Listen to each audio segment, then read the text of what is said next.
राज्य सरकार 2 वर्षर सफल शासन पूर्ति अवसर में गरीब और अभावी परिवार खाद्य सुरक्षा को आहुरी सुदृढ़ करने लक्ष्य आरंभ होइथिबा मुख्यमंत्री अन्नपूर्णा योजनार जिला स्तरीय शुभारंभ आज स्थानीय नेशनल कॉलेज ऑडिटोरियम रे अनुष्ठित हो जाइछि।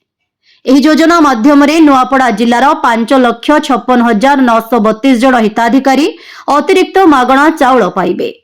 कार्यक्रम प्रारंभ में उपस्थित अतिथि और हिताधिकारी माने भुवनेश्वर स्थित आईडीको प्रदर्शनी पड़िया आयोजित राज्य स्तरीय उद्घाटनी समारोहर सीधा सरण अवलोकन करथिले।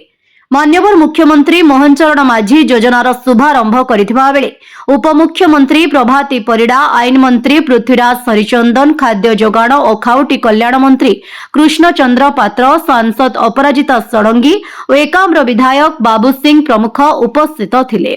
नुआपड़ारे आयोजित जिला स्तरीय कार्यक्रम रे कलाहांडी सांसद मालविका देवी मुख्य अतिथि भाव में जोग देथिबा बेले नुआपड़ा विधायक जय ढोलकिया, स्पेशल डेवलपमेंट काउंसिल अध्यक्ष होम सिंह माझी, जिलापाल मधुसूदन दास, खरिया रोड एनएससी अध्यक्ष डॉक्टर सोनिया जैन और सिनापाली ब्लॉक अध्यक्ष माधुरी माझी सम्मानित अतिथि भाव जोग देथिले।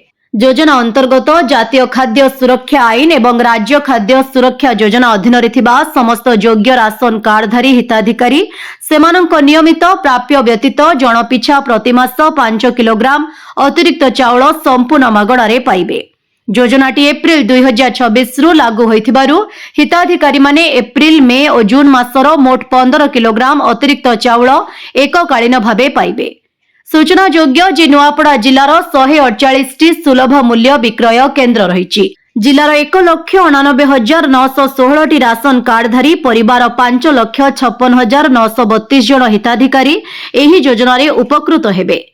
एही अवसर में 12 जन हिताधिकारी मुख्यमंत्री अन्नपूर्णा योजना कार्ड बंटन करा जायथिबा बेले महिला और शिशु विकास विभाग पक्षरु 10 जन अंगनवाड़ी कर्मी को स्मार्टफोन प्रदान करा जायथिला।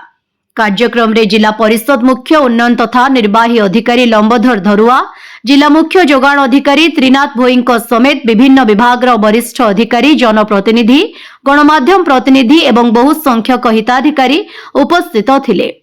आरंभ रे जिला परिषद मुख्य उन्नयन तथा निर्वाही अधिकारी लंबोधर धरुआ स्वागत अभिभाषण प्रदान करथिले।